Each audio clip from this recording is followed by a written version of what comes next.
Bueno, pues en la clase de hoy lo que vamos a hacer es, vamos a aprovechar el producto, la determinación del producto Q'(R) en ya la determinación de las fuerzas sísmicas que actúa sobre nuestra estructura. Eso ya la declaración de estas fuerzas la vamos a hacer la siguiente clase.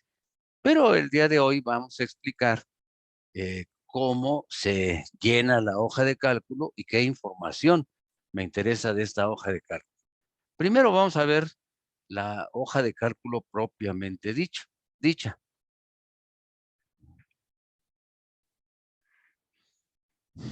Ahí está. Entonces, aquí tengo la hoja de cálculo que se llama análisis por torsión sísmica. Así se llama. Bueno, la idea es que una vez que yo tengo mis fuerzas de piso, que serían estas calculadas con esta expresión, yo necesito ahora las fuerzas que actúan en los marcos componentes.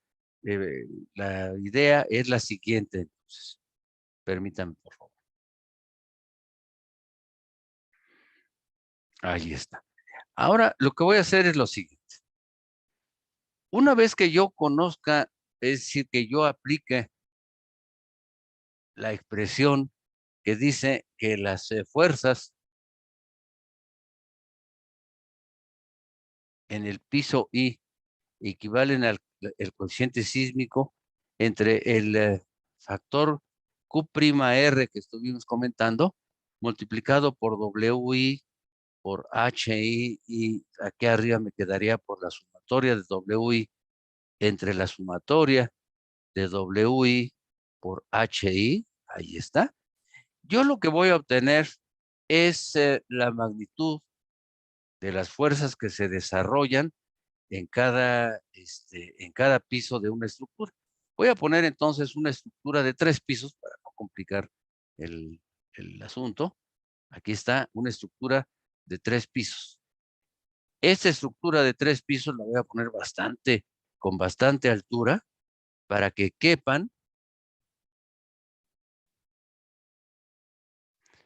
los 3 pisos precisamente que les estaba yo comentando. Aquí está, sería este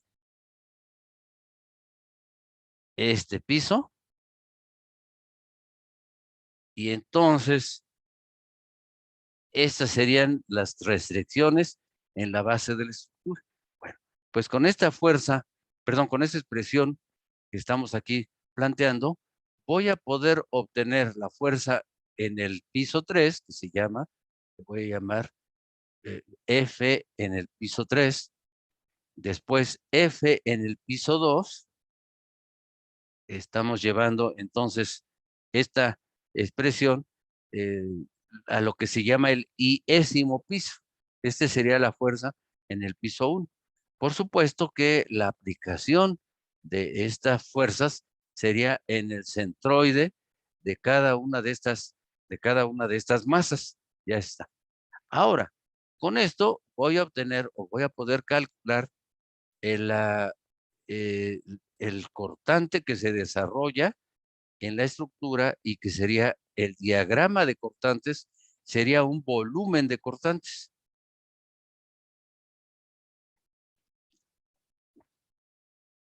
Este sería el diagrama de cortantes que yo voy a obtener, o que yo voy a tener la posibilidad de calcular. Ahí está. Este sería el cortante al cual le puedo llamar B3. Este sería el cortante B subíndice 2, y este sería el cortante B1, B subíndice. Ya está. Sin embargo, la razón de todo este desarrollo es porque yo quiero calcular en cada marco de mi estructura, permítame, por favor, que no está bien hecho. Aquí está. En cada marco de mi estructura, si se dan cuenta, en esta dirección serían dos marcos con 3 entrepisos cada marco. 3 pisos, como quieran ponerle. Ahí está. Y yo lo que quiero obtener es las fuerzas que se desarrollan en cada marco. Ahí está. Ese sería para el marco componente del lado izquierdo y este sería para el marco componente del lado derecho. Entonces, si se dan cuenta, lo que yo quiero hacer es, partiendo de las fuerzas que se desarrollan en cada piso, que se calculan con esta expresión, calcular finalmente las fuerzas que se desarrollan en cada marco, F3, F2, F1, y para el marco del lado derecho, F3, F2, F1. Eso es lo que vamos a hacer aplicando precisamente mi hoja de cálculo. Lo que viene a complicar lo que viene a complicar todo esto es el hecho de que yo tengo que considerar las torsiones sísmicas. Y eso, desgraciadamente, pues es un proceso muy latoso. Para ahorrarles a ustedes toda esa lata, yo lo que hice fue una hoja de cálculo que toma en consideración el cálculo de las torsiones sísmicas y finalmente llegar a la cálculo, más bien al establecimiento de las fuerzas de marco. Vamos para ello entonces a trabajar primero con mi documento que vimos la clase pasada. En ese documento que vimos la clase pasada, lo que hicimos fue al final del documento obtengo el valor del coeficiente Q'(R), que es 2.23. Q'(R) vale 2.23. Entonces, vamos a trabajar ahora en el ámbito de la hoja de cálculo. Aquí está, de la hoja de cálculo, y vamos a, para ello, si se dan cuenta, es una hoja de cálculo mucho más compleja que aquella que usamos la vez pasada, que implicaba el cálculo del periodo fundamental de la estructura.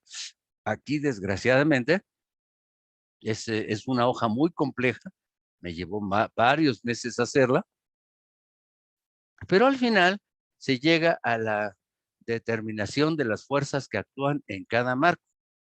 Y una vez que yo tengo actuando las fuerzas en cada marco, entonces yo puedo declarar estas fuerzas en un modelo. Aquí voy a poner, permítanme por favor, aquí se quedaron atorados algunos modelos. Ya está. Ahora voy al modelo que le voy a llamar, que le llamé modelo 2. Y finalmente en este modelo 2, observen ustedes cómo están ya consideradas las fuerzas que actúan en cada dirección producidas por el sismo. Primero en dirección X y después en dirección, ahí está, y después en dirección Z. Ya está. Esto es a lo que quiero, a lo que deseo llegar. Pero por lo pronto tengo que llenar mi hoja de cálculo desde la hoja 1 en lo que se llama la declaración de datos, en la hoja de datos. Bueno, pues vamos a hacer. Para ello yo tengo de ustedes, tengo la hoja de cálculo en donde establecí el periodo fundamental y entonces tengo que declarar el peso de los pisos. Voy a transcribir estos pesos: 325, 380, 387, 402 y 407. Ya está entonces transcrito el peso de cada piso. Ahora voy a transcribir las alturas. Si recuerdan, yo les dije que podíamos usar la altura de los entrepisos, de la altura de los pisos de la estructura, aunque en rigor tendría yo que considerar la altura de las masas de la estructura, que hay una pequeña diferencia de altura. Pero bueno, 12.25, 9.25, 6.25 y 3.25. Ya están transcritas las alturas de los pisos. Ahora lo que voy a hacer es voy a transcribir las rigideces de los marcos componentes. la rigidez de este marco sería 26.3, y el que sigue es 22.2, 22.2, 31.3 y 47.6. Ya está. Ya está transcrita las rigideces de los entrepisos del marco A. Aquí se puede ver que es el marco A. Lo que voy a hacer a continuación es voy a copiar estas, voy a copiar estos valores y los voy a declarar para el marco B, para el marco B, y para el marco C, y simplemente lo voy a pegar también. Ya está. Ahora me faltan transcribir las rigideces del marco D. Si se acuerdan, el marco D no es igual. El marco D tiene como rigidez 22.5. Aquí le voy a poner 22.5, 19.2, 19.4 y 25.9. Y más abajo, 43.2. Observen que este marco, el marco D, tiene rigideces menores, ligeramente menores que los de los marcos paralelos que están ahí arriba. Y la razón es porque a este marco le falta una trave, simplemente le falta un elemento trave, porque ahí hay una entrante en el edificio. Ya está. Ahora voy a transcribir las rigideces de los marcos número, que son los marcos 1, 2, 3, 4, 5 y 6. La rigidez allá arriba sería 17.2, sigue 14.5, 14.7, 20 y finalmente 32.3. Esa sería la rigidez de esos, de esos marcos. Aquí le pongo copiar y aquí le pongo pegar. Ahí está. Aquí también lo pego.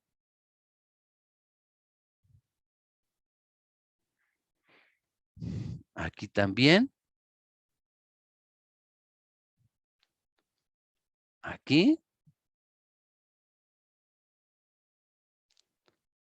Y finalmente aquí lo pego. Ya están considerados entonces las rigideces en ambas direcciones. Observen ustedes que hay dos espacios aquí porque son marcos que no existen en mi proyecto, pero en el caso de ustedes puede que sí existan esos marcos y por eso dejé la posibilidad de que ustedes pusieran datos en esos dos marcos que aquí no existen, no están. Bueno, ahora vamos a los siguientes datos. Los primeros datos son las coordenadas de los centros de masa de cada piso. Para ello, voy a hacer la siguiente consideración.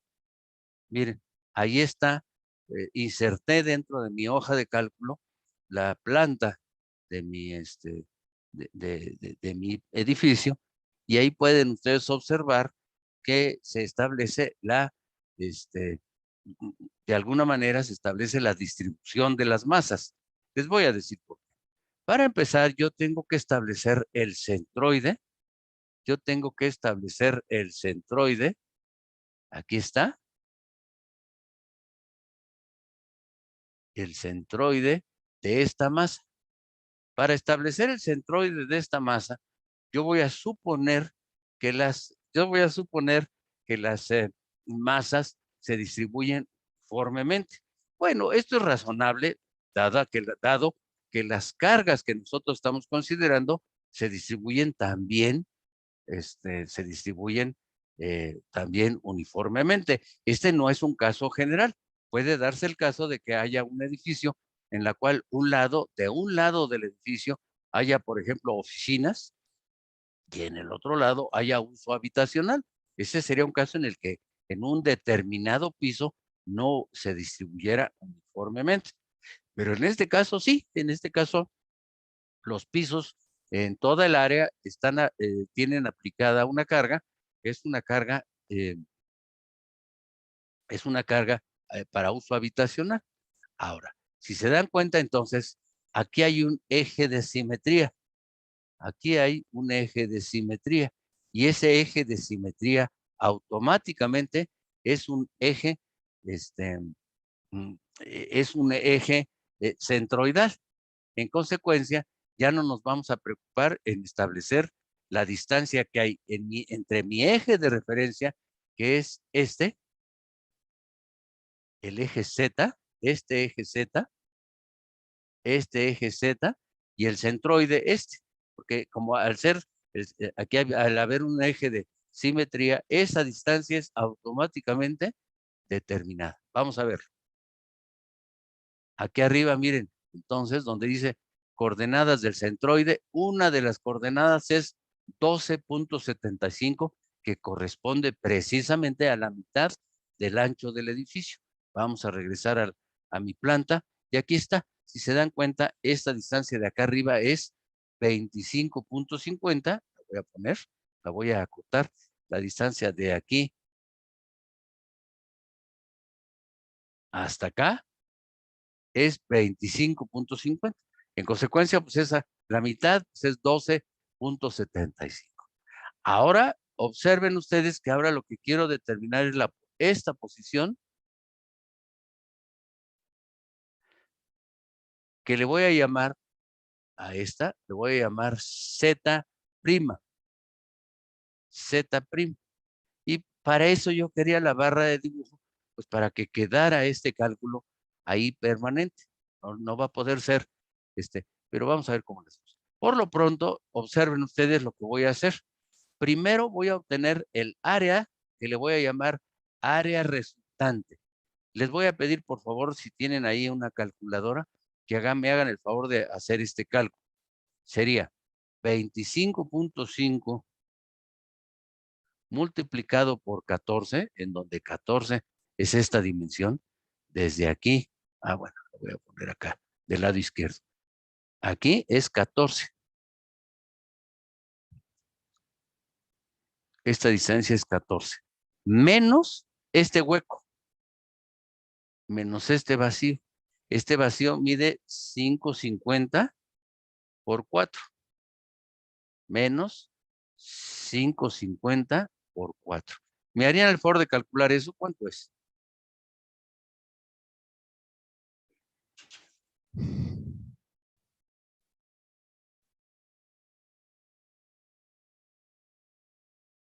¿Me harían el favor de calcular eso? ¿Cuánto es 25.5 por 14 menos 5.5 por 4? ¿Cuánto es?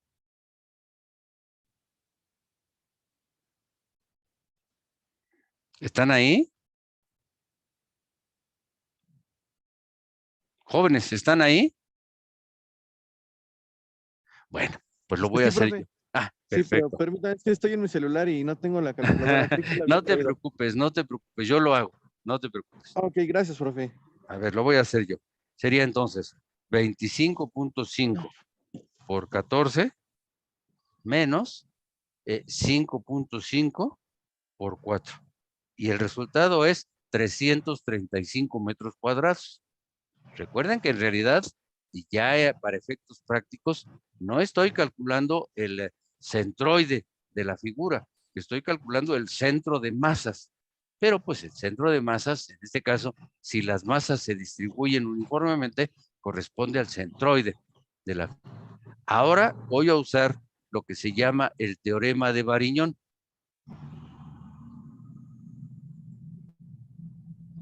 El teorema de Variñón dice lo siguiente: yo puedo considerar el momento estático de las áreas respecto al eje X, aquí está, respecto al eje X, el momento estático de las áreas. Entonces, el primer momento estático será el área grande, que es 25.5 por 14, y esto multiplicado por su brazo de palanca, que es 7, porque toda esta figura grande tiene una distancia 14 en total, entonces respecto al eje X es una distancia 7. Y ahora le voy a restar menos 5.5 por 4, ese sería el área de este vacío, por eso le puse menos, y esto multiplicado por la distancia que hay desde el centroide de este vacío al eje X, que es 12. Y esto será igual al momento estático del área resultante, que serían 335 por la distancia de Z testada. Igualando estos dos y despejando el área Z, me da que la distancia Z, esta distancia que hay de aquí para acá, que le voy a llamar Z testada, ¿vale? 6.67 metros. Esa distancia vale 6.67 metros. Pues ya quedó.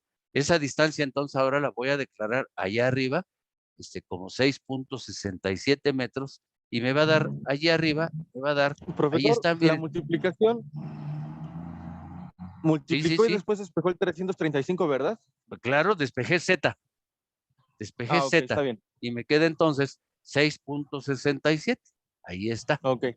Y entonces ya tengo las coordenadas de las masas componentes del estructura. Para acabar pronto entonces, el centroide de esta, de cada una de estas masas, el centroide que está aquí, este centroide tiene de coordenadas, voy a llamar un punto P de coordenadas 12.75, 6.67. Esas son las coordenadas de este centroide. Ahora, si se dan cuenta, todas los pisos tienen las mismas dimensiones para este caso y en consecuencia el punto coincide. Para aquellos de ustedes que tienen un último piso reducido, quiero aclarar que es lo mismo, ¿de acuerdo? El punto es el mismo, porque ese piso que está reducido simétricamente, es decir, coincide pues con el centroide, con los centroides de abajo. Así que no hay necesidad de que ese punto de arriba, de hasta arriba, lo desplacen. Es el mismo punto. Bueno, ahora vamos a las coordenadas de los marcos. Las coordenadas de los marcos se establecen como las distancias entre cada marco y su eje paralelo, al eje paralelo. Vamos a hacerlo. Miren, entonces, por ejemplo, para el marco, vamos primero a las distancias X. Entonces, las distancias X serían para el marco 1, que sería este sería el marco 1. Lo voy a poner en rojo, que se nota más. Ahí está. Para este marco, que es el marco 1, es la distancia que hay entre el marco 1 y el eje Z. Entonces esa distancia será 0. Para el marco 2 será la distancia entre el eje 2, que es donde está contenido el marco 2, y el eje paralelo Z. Entonces esa distancia será 5. Para el marco 3, aquí está, para el marco 3, que es la distancia que hay entre el marco 3 y el eje paralelo, que es Z, y entonces esta distancia será 10. Para el marco 4 será 15.5, para el marco 5 y para el marco 6, por ejemplo, para el marco 6, pues será los 25.5, y para el marco 5 será 20.5. Bueno, estas distancias están acá arriba. Vamos a verlas. Aquí están. Entonces es 0, 5, 10, 15.5, 20.5 y 25.5. Ahí arriba, mire, X vale esas distancias. Ahora vámonos a las distancias Z. Para el marco E, la distancia Z será la distancia que hay entre el marco A, ¿sí? Para el marco A será la distancia que hay entre el marco A y el eje X. Y el eje X, como este es el eje X, la distancia entre el marco A y el eje X, pues es 0. En cambio, entre el marco B y el eje X, pues es 5. entre el marco C y el eje X, la distancia será 10. Y finalmente, para el marco D y el eje X, la distancia será 14, porque es ahí 4 metros. Muy bien, entonces eso está allá arriba, vamos a verlo. Y aquí están, miren, 0, 5, 10 y 14. Se mide la distancia entre cada marco y el eje de referencia, que son X y Z, que sea paralelo a ese marco. Vámonos al ancho B del edificio en cada dirección.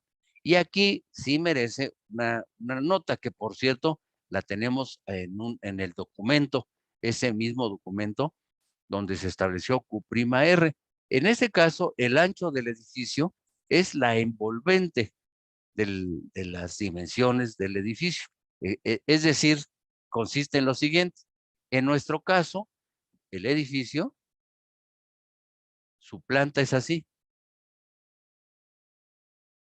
Entonces, las dimensiones se toman considerando la envolvente.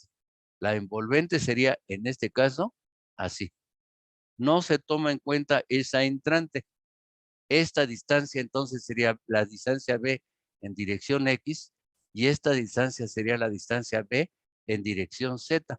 Si se dan cuenta, esto mide 14 metros y esta distancia de aquí para acá es 25.5.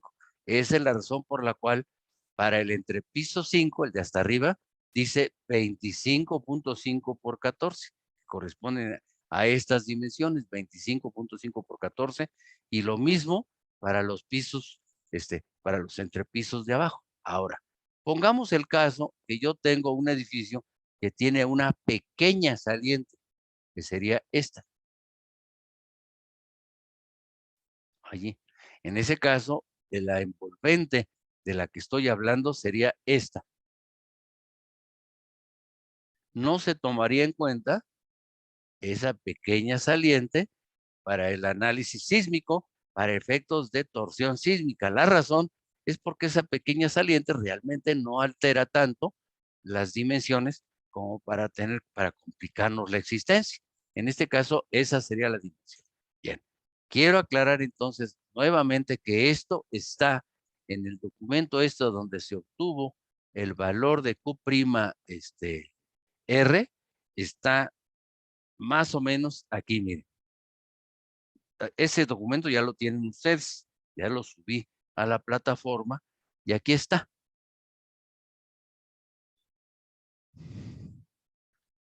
Perdón, ahí mismo, ahí está. Ahí está ese documento en donde dice que para la envolvente se considera así.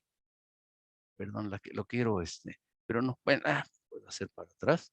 Y ahora sí, ahí está. El ancho sería entonces, se considera la envolvente. Observen el segundo caso, que sería este caso. La envolvente sería sin tomar en consideración esta, que le llamaría yo una mordida del que está aquí en la esquina. Este es en nuestro caso, el caso del proyecto de clase. Aquí la envolvente sería, por ejemplo, miren, se consideraría todo esto, y en este caso se consideraría la estructura principal sin la saliente es realmente muy pequeñita. Ese sería, entonces, cómo se debe tomar en cuenta la envolvente para efectos de la dimensión, vamos a verlo, para efectos del ancho B del edificio en cada dirección. Allí está. Ahora vamos a trabajar con el coeficiente sísmico. Este está bien, es 0.326. Ese lo dejamos tal cual. Y para el último caso, que sería el producto Q'(R), allí está mostrado el valor que, si recuerdan, es el valor que tomamos cuando hicimos la determinación del periodo fundamental de la estructura. Pero observen ustedes que ese valor ya se redujo. Vamos a verlo en nuestro documento. Aquí está. Al mero final obtenemos el valor del coeficiente, perdón, del producto Q'(R). Observen ustedes que ya se redujo de los 3.5 originales ya se redujo a 2.23. ¿Por qué se redujo tanto? Bueno, pues porque se consideraron en el análisis de regularidad de la estructura que la estructura no cumplía con algunos requisitos que hicieron que se tuviera que castigar su factor de comportamiento sísmico Q para llegar al factor de reducción por comportamiento sísmico Q' con un valor reducido. En lugar de 2, bajó a 1 y tantos. 1.70. No me acuerdo era cuánto. Aquí está, 1.270. Bueno, pues entonces el resultado es 2.23. Vámonos a la hoja de cálculo y aquí le voy a poner 2.23 y aquí abajo 2.23. Ahí está. Y ahora, cuando hacemos el análisis, por supuesto, este análisis ya no lo tenemos que hacer nosotros, observamos que el diagrama de cortantes se tendría que hacer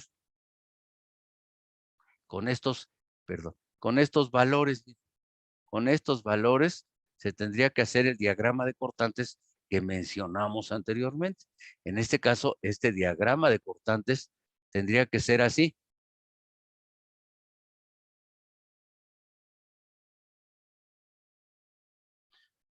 1, 2, 3, 4, me falta 1.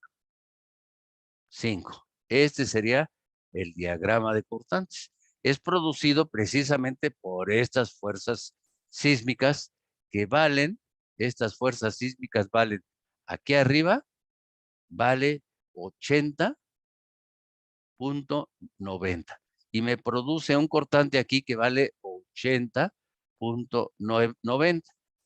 Aquí se genera en este nivel una fuerza sísmica que vale 75.98 y entonces aquí se genera un cortante que vale la suma 156.88.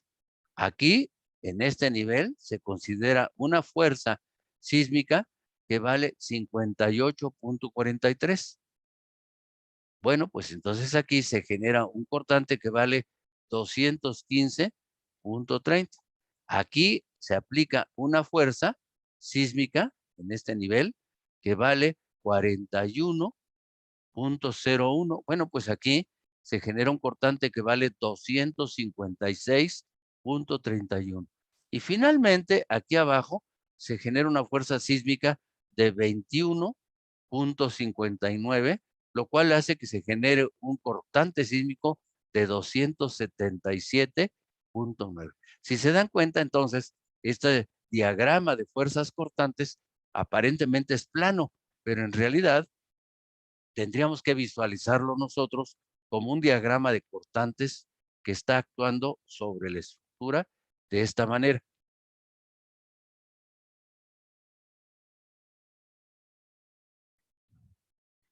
Así. Tendríamos que visualizarlo así. Ahora bien, a partir, ya teniendo nosotros estas fuerzas sísmicas que actúan sobre toda la estructura en cada dirección, primero en dirección X y después en dirección Z, ahí está. Ahora entra a trabajar esta hoja de cálculo y esta hoja de cálculo, observen, trabaja ya solita, ustedes ya no participan. Y esa es la razón por la cual yo nada más les voy a pedir que impriman esta primera página, que es la hoja 1, aquí está. Bueno, no la hoja 1, las hojas que se requiera, que son, déjenme ver cuántas son.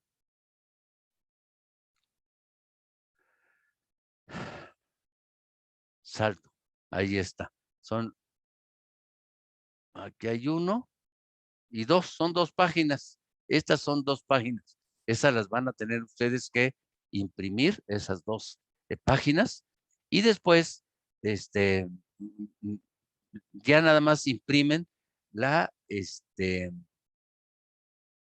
la hoja de cálculo, la página que corresponde a la hoja 6. En la hoja 6 es donde están consideradas las fuerzas sísmicas, y estas fuerzas sísmicas son las que se van a declarar Estas, miren, por ejemplo, para el eje A, 22.9, 21.09, son las que se van a declarar sobre sobre el modelo en ambas direcciones.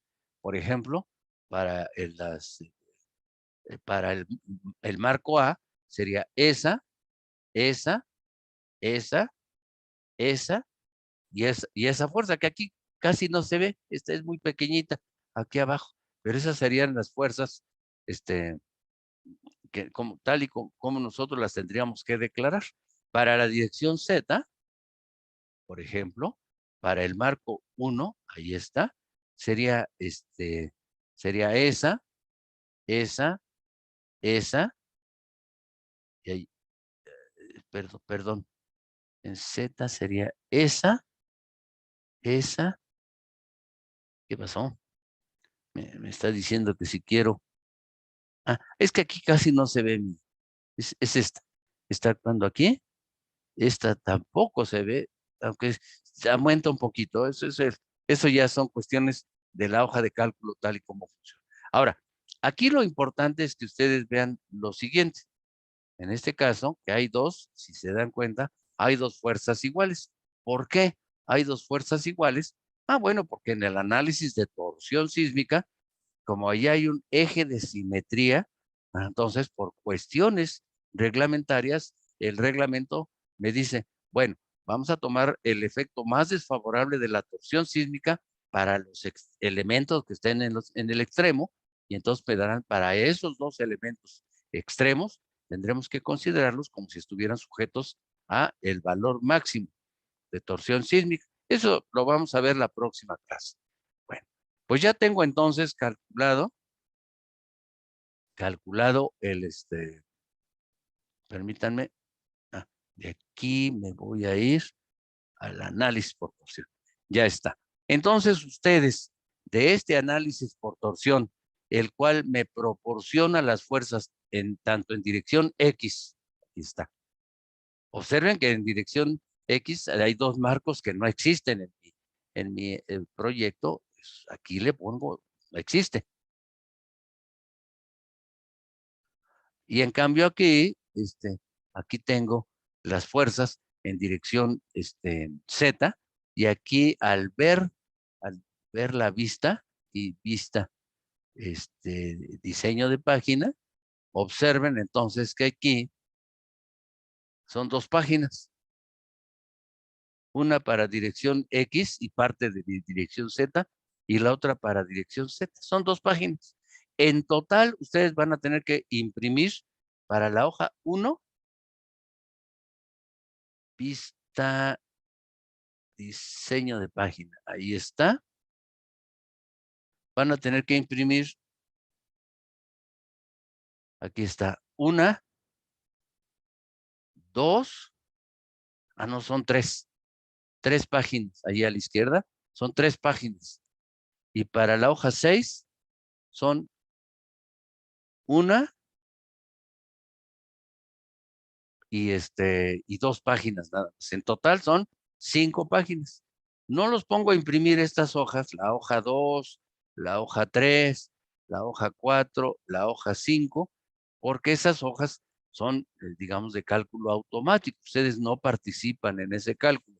Ahora bien, eso no quiere decir que ustedes no sepan o no deban saber lo que hace la hoja de cálculo.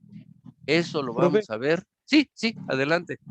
con eso de imprimir, ¿a qué se refiere? ¿A pasarlo a nuestra memoria técnica? Lo van a tener que pasar a su memoria, efectivamente. Sí, la palabra imprimir se me hace que se me quedó el residuo de las clases presenciales, ¿verdad? Se me quedó. Sí, por eso le digo. Entonces, eso Sí, nada más le damos screenshot y lo la pegamos en nuestra palabra memoria. correcta debía haber sido incluir en su memoria, sí, Incluir. incluir. Sí, no, Ok. no, no imprimir, perdón, sí, se me fue el avión, sería incluir nada más. Bueno, pero eso no quiere decir que las hojas 2, la hoja 3, la hoja 4, no tengan ustedes que saber. Entonces, lo que vamos a hacer la próxima clase es, vamos a describir cómo trabaja ¿Qué es esto? Determinación. No, no es esto lo que ando buscando. A ver, permítanme, por favor. Ah, aquí está. Es este documento. Este documento se los voy a pasar y entonces en este ya les explico o se explica, eso lo vamos a ver el viernes, cómo funciona la hoja 1. Aquí está el funcionamiento de la hoja 1. No es otra cosa más que la determinación de las fuerzas sísmicas y de los cortantes. Aquí está. La hoja 2, cómo funciona la hoja 2. La hoja 3, ahí está. Y después la hoja 4, la hoja 5 es la más latosa. Esta hoja 5, porque trabaja con dos expresiones que me dicen, a partir de la torsión sísmica, cuánto valen los cortantes debidos a esa torsión sísmica. Y finalmente la hoja 6 es en donde ya se establecen las fuerzas sísmicas, que es la que les decía, que esa la tiene que incluir en su memoria. Y aquí abajo dice, fin de la hoja de cálculo. Bueno. Jóvenes, pues ya no les quito más su tiempo. Entonces, lo que vamos a hacer ahorita es, les voy a mandar a ustedes tanto la hoja de cálculo esta, como el documento que se refiere a esta hoja de cálculo, y la razón es para que ustedes ya empiecen a llenarla, ¿de acuerdo? Ya la empiecen a llenar con los datos de su proyecto, ¿de acuerdo? Muy bien, pues jóvenes, entonces Está bien, en profe. eso quedamos. Dime, Neri, ¿qué pasó? No, ¿Está nada, le bien? dije que sí está bien. Ah, bueno, Sí, sí, muy sí. bien, Neri. Entonces así le hacemos. Nos vemos el próximo viernes. Y el próximo viernes ya declaramos las fuerzas en el modelo STAT. Entonces, el próximo viernes vamos a trabajar en el modelo STAT. ¿Vale? Ahora pues. Sí, está bien. Nos Vamos, vemos profe. entonces, Neri, que te vaya bien. Nos vemos, Jessica, si es que estás allí. Creo que no está. Bueno, nos Profesor, hasta vemos. luego. Sí. Perdón, hija, sí estabas, perdón. Nos vemos entonces. Órale, pues.